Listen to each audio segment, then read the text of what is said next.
Hello there, my name is Victoria, or Vicky, or Vic if you're my sister. I'm a fibre artist and historian, and I'm the human being behind Fibre Haptic.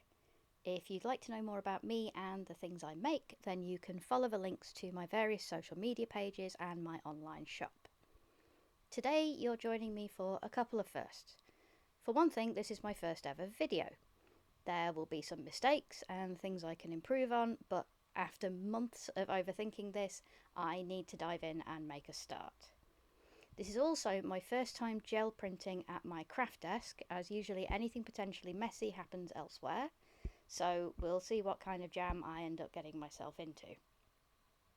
For this printing session, I made myself some cardboard masks. I just drew a bunch of wobbly shapes onto some packaging and then cut them out. The paints I'm using are acrylics, which came with a clay modelling kit, as well as some fairly thick white acrylic, which I bought separately. I've also got a variety of paper. This includes basic printer paper, cartridge paper from a cheap sketchbook, and a few loose book pages.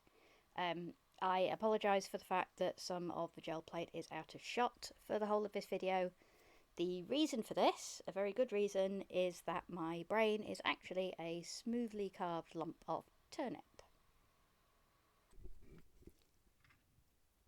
All that I'm doing here for my first print is just laying down some strips of offcuts from book pages, other prints that I've done, things that I've stuck into my art journal. I have an overflowing envelope of these, and that's not even all of the ones that I have. What this will do is it will pull away most of the paint when I pull these off, and it makes an interesting starting point for the pattern that I'm trying to build up.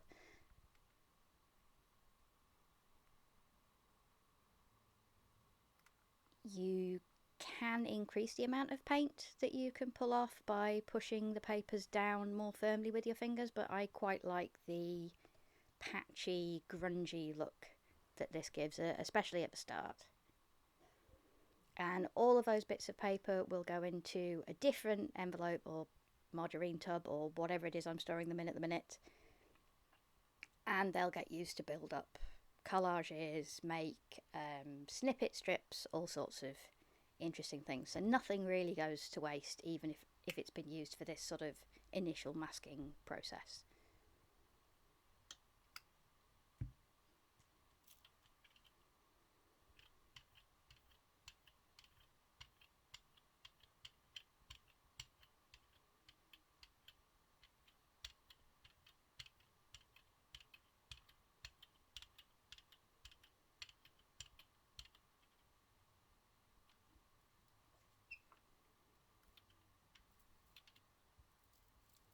What I'm doing off the side of the screen there is I'm just using the brayer or the paint roller just to roll off the excess paint onto spare scraps of paper that I've got just to the side there. I meant to get in all of that in shot, but again, the carved turnip thing for a brain, I am sorry, I will improve on that.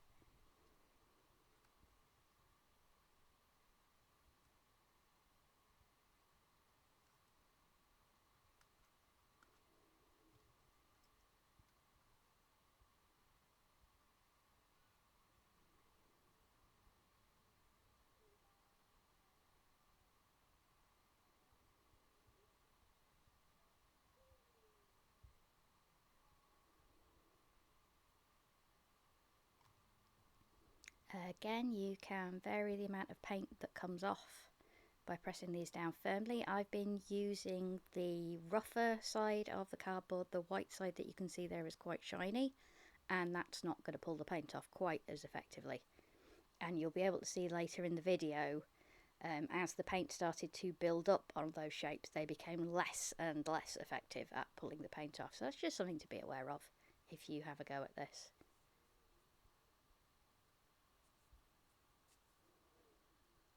So that's been a layer of yellow which came off in some strips, the pale green here which I've pulled those shapes off from, and now we're going for the pickup layer of blue. That's going to cover the whole of the gel plate, and then I will put the paper down, and that will pick up all of those layers of paint on there, apart from a few bits that get left behind.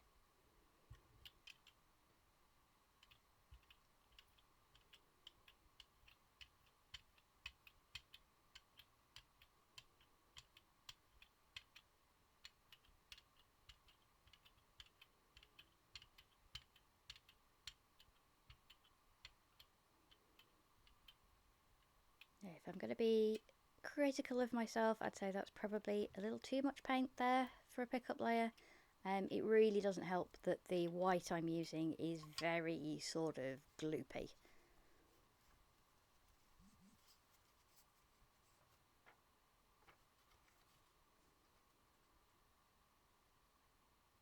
Now, if you are scandalised by me destroying a book and using book pages here, the books I use are not at all rare or precious.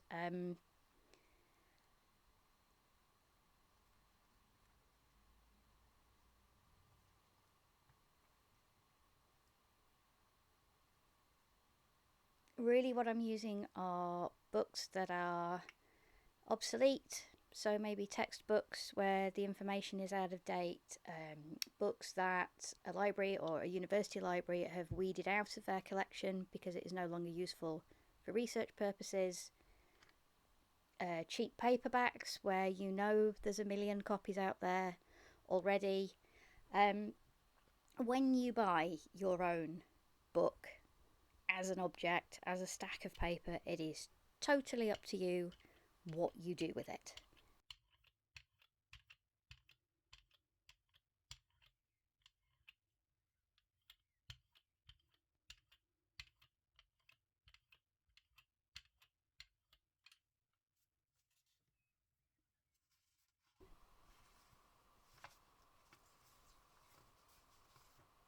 Now, what I'm going to do after I have put this piece of paper down, smoothed it down properly, is you'll see I'm going to flip the whole gel plate over without moving the paper, or as much as possible without moving the paper, so that the paper is underneath, and then I will be able to use the other side of the gel plate while I'm waiting for what I've just done to fully dry.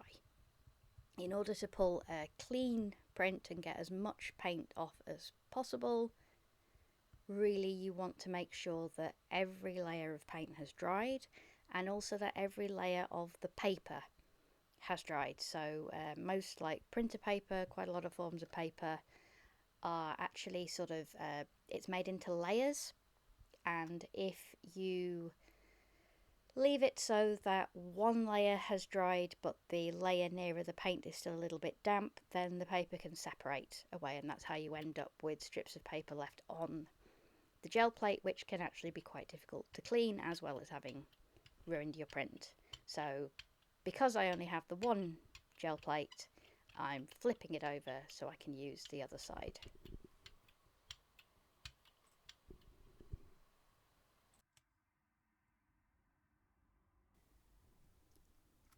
Meanwhile, we are back to yellow again.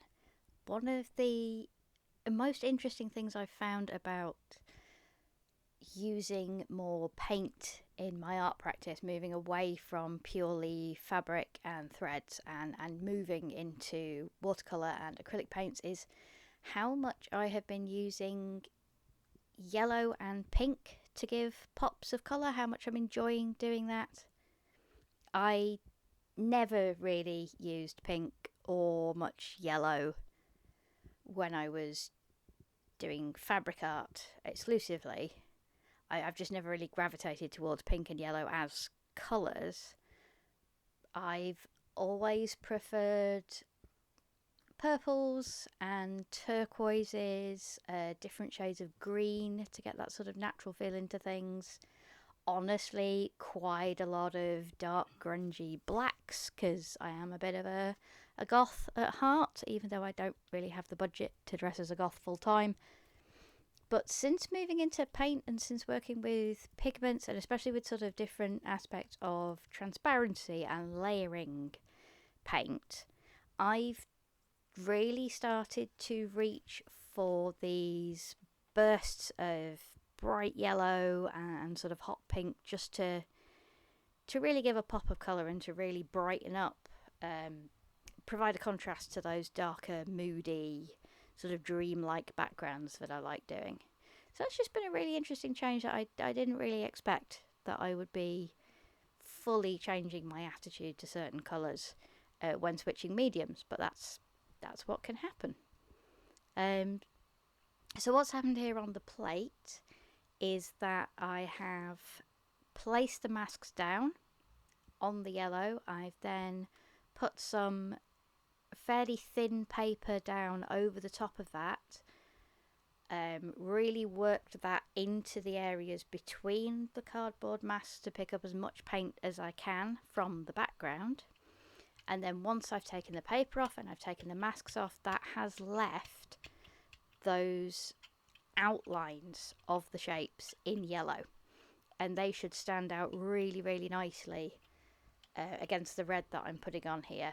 Now this can work especially well if you use leaves as masks. If you just go out, pick up some fallen leaves, maybe pick some leaves from your garden. Don't go out picking live plants from parks. It's not really the way to interact with your natural environment, but fallen leaves, they're up for grabs. If you put those down as a mask, then you can also get all of the veins of the leaves being left behind, and it really is amazing how much detail can get left on the plate once you pull those leaves back up. And you can then also, if you're quick enough, get a print of those leaves. If you then just put those leaves down on a bit of paper and smooth them down, then you can get quite a lot of detail off those as well, and they leave these fantastic backgrounds behind. Certainly in a future video I will show you some of the leaf prints that I've made. And now for extra interest on the gel plate, I'm bringing up a second layer of shapes. That's bringing up, you can see it's pulling up not just the red paint but also the yellow outlines underneath. That's going clean through all the layers of paint. So now whatever colour of paint I put as the pickup layer, as the very background layer, that will show through everything where I've pulled those final shapes off. Except that I slightly messed up with the next colour, in that I put down quite a dark orange and it really wasn't enough contrast. But if I picked the right colour for my pickup layer, this would have looked absolutely fantastic. Just FYI.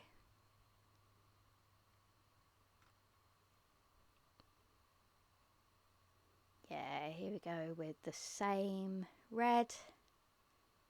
I think at this point I'd already realised that I put on a little bit too much.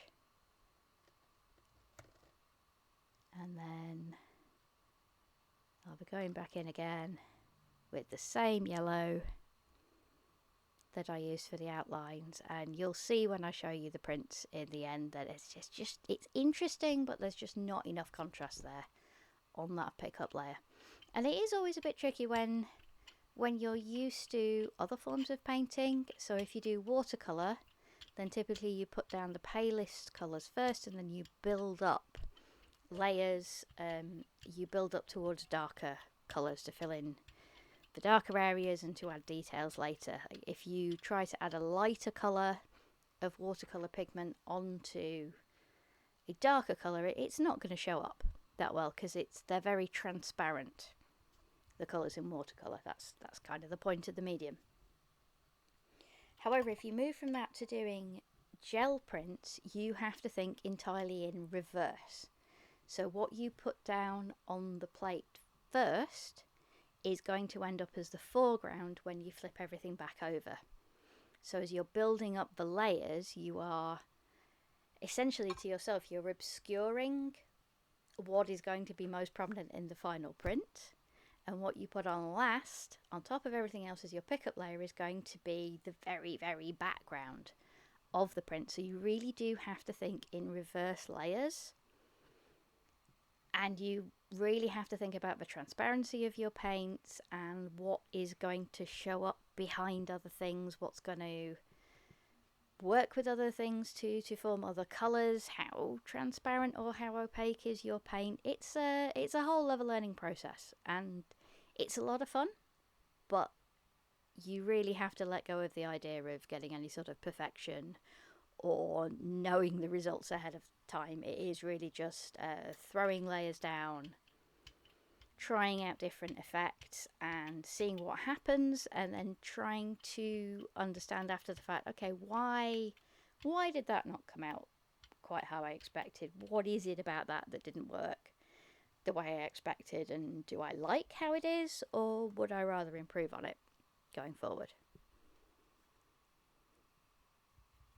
Yeah, what I'm doing here is I've put down a full layer of purple, and I'm just lightly picking up some parts of that onto a piece of paper where I'd already rolled off some spare green paint from earlier. So that's getting some purple patches on it, and it's also picked up some of the purple from the plate. And now I'm going over it again with a bit of scrunched up tinfoil to get that kind of mottled background. I kind of call this scrumbling, but I think that might be a whole other... I think that's some actual terminology from acrylic painting. But it's just sort of putting a scrunched up thing on just to pull it up in a slightly random pattern, and you can use tinfoil as long as you're careful not to use anything that'll scratch the gel plate. You could also just use a wadded up bit of tissue or kitchen paper, bit of tissue paper, just anything that will pick up little bits of that paint. I'm trying here to do the same thing first with the wooden end of a paintbrush and then with the actual bristly end of the paintbrush. It didn't work quite as well as I thought. There's definitely some things that work better than others in terms of making those marks. Cotton wool buds are supposed to be really, really good for making lines in the paint before you pick it up. But actually, I mean, that print's not bad as a background, a sort of interesting background on a bit of scrap paper. That mottled pale purple there, that's quite useful.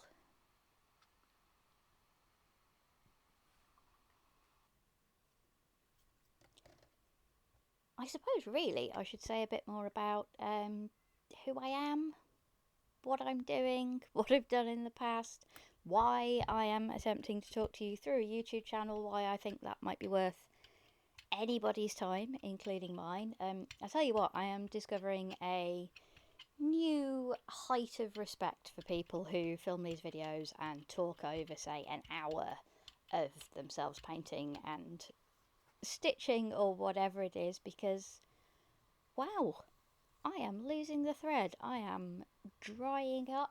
I am attempting to run away. I do not normally talk for this long, not even amongst my own friends in the pub. And if I do talk for this long, one of them will usually tell me to give it a rest for a minute because they've heard enough about whatever historical nonsense I'm talking about. So, who am I?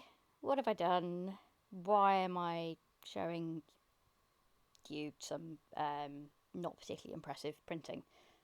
So I got into painting and this kind of printing around 6 months ago.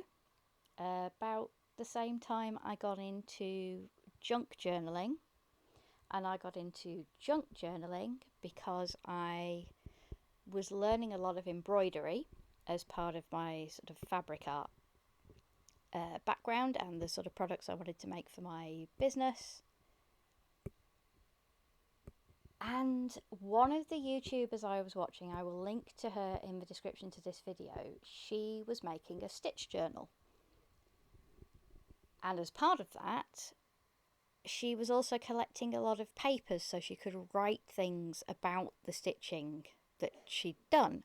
And I was absolutely fascinated. It had never occurred to me before that instead of trying to frame my embroideries, instead of trying to make everything that I'm stitching into a bit of an art display or a cushion or a bag, or accepting that if it can't become one of these useful or decorative objects and it just has to be nothing, it just has to lay in a drawer until I eventually throw it away. Instead, I could actually bind these things into a book and I could keep them and look back at them, and that could be an object in its own right. And this I found absolutely fascinating. So that's what I've been doing for the past 6 months, is building on that idea. I've been putting bits of fabric, scraps, and little bits of embroidery ideas, paintings, and things into these junk journals. I'll explain in a minute what I think of as a junk journal.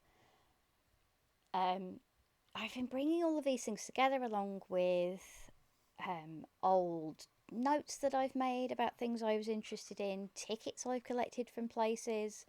I've spent quite a lot of time abroad in Europe. I used to be an English teacher and English as a foreign language tutor. So I spent a total of about 4.5 years in different countries in Europe doing that as my profession, and I'm really not good at throwing things away. So I've collected all sorts of like maps, leaflets, tickets, like I said,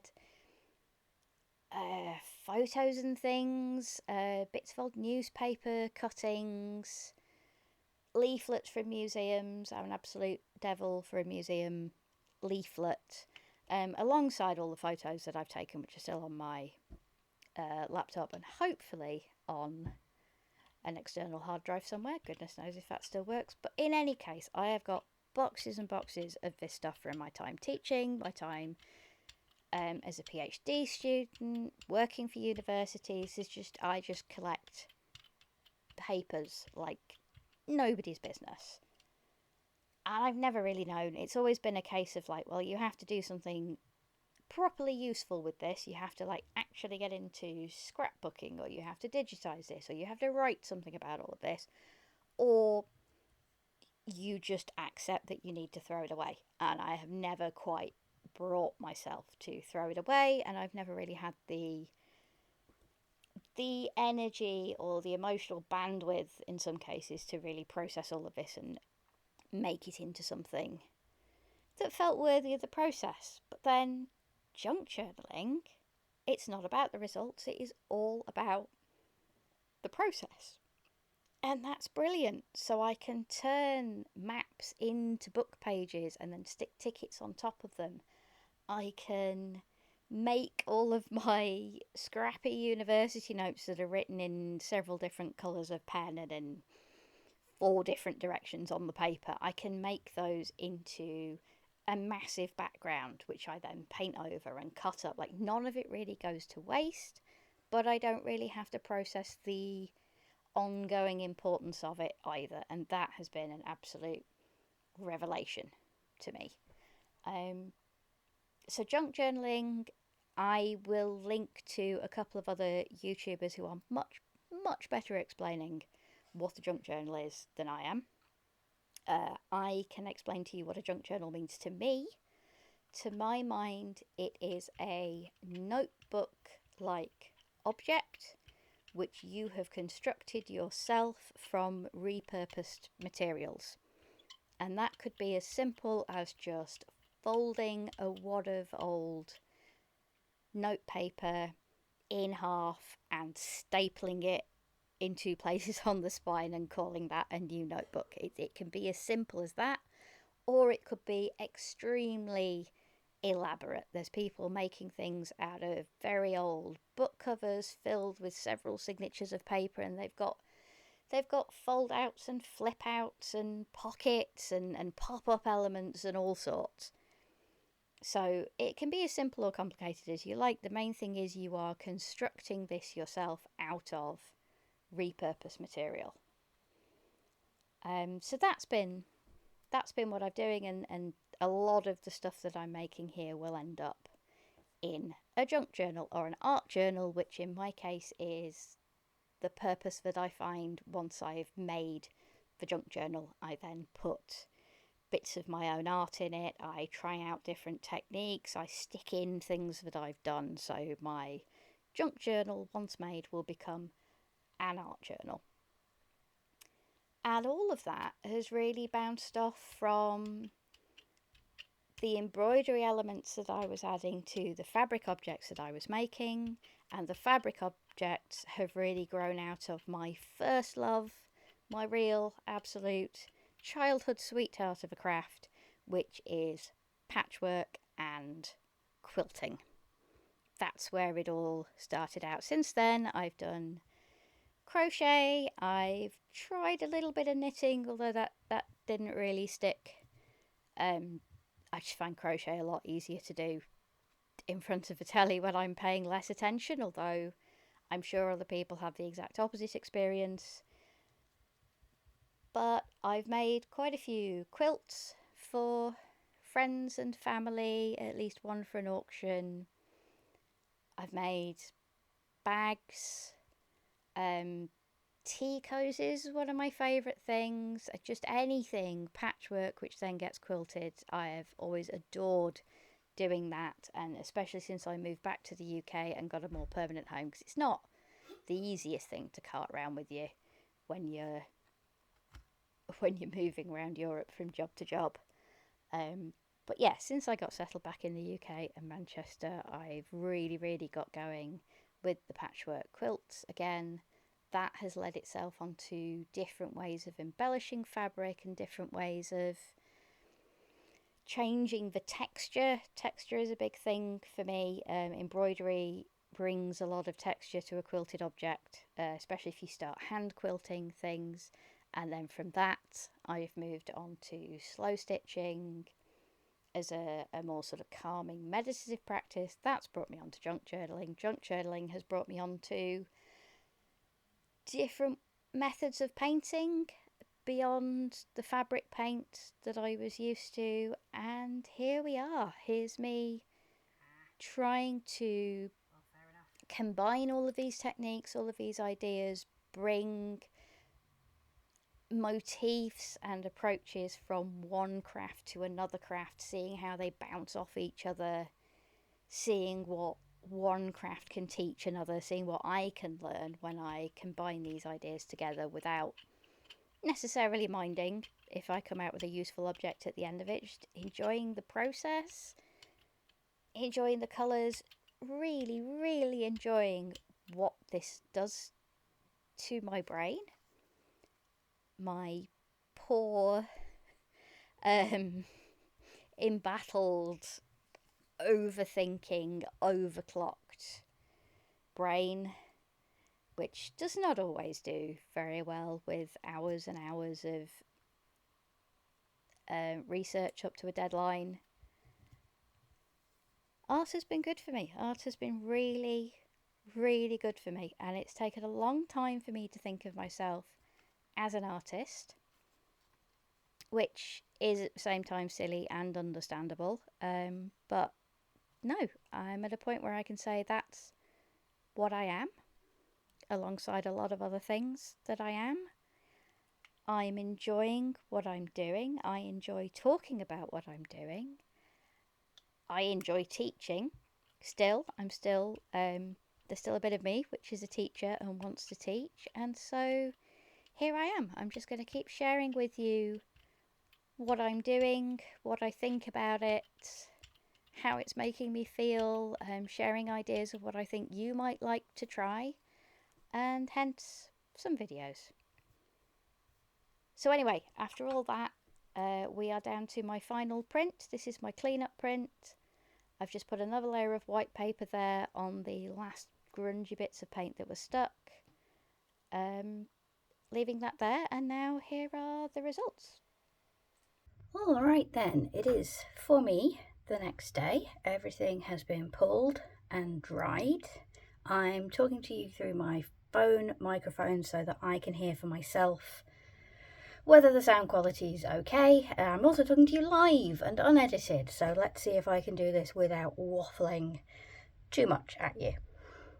First of all the things that I have wrought, we have our little bits of cardboard, which have themselves become quite interestingly multicoloured. I don't know what I'm going to use these for yet. They'll probably just get stuck in a junk journal or an art journal. They may become some sort of dangly mobile thing in the craft room.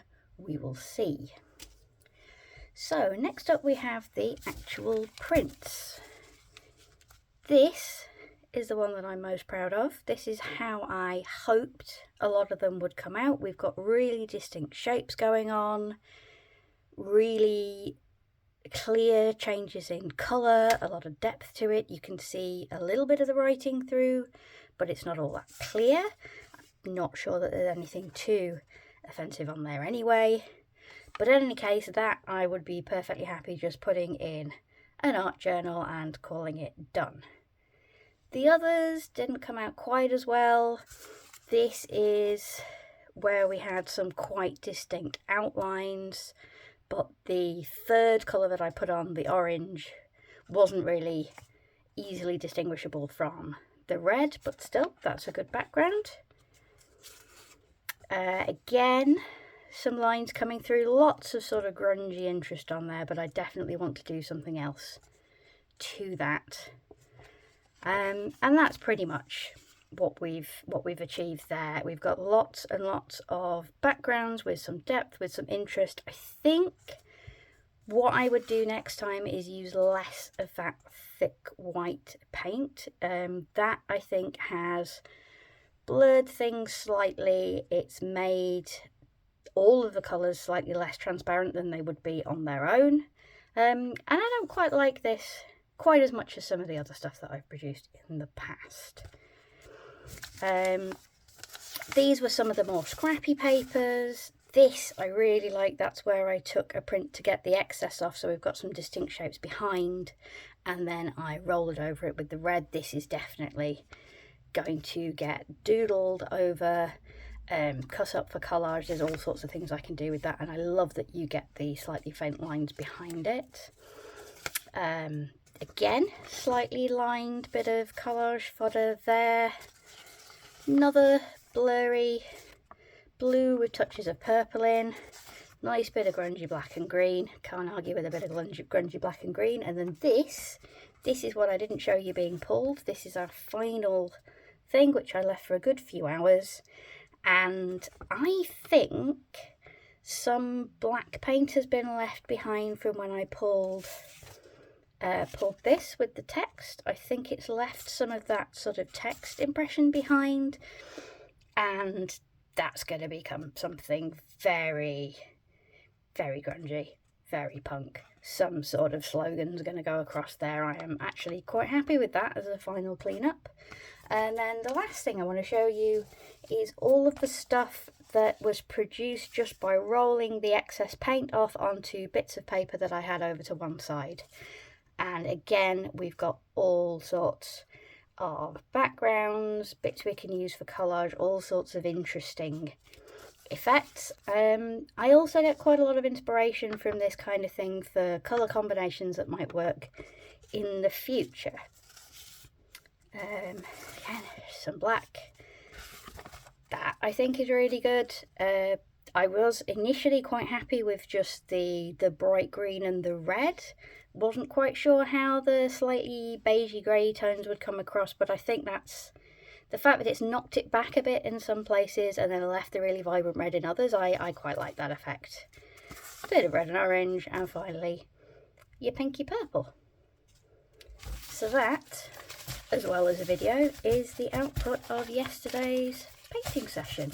I'm really glad you were there with me.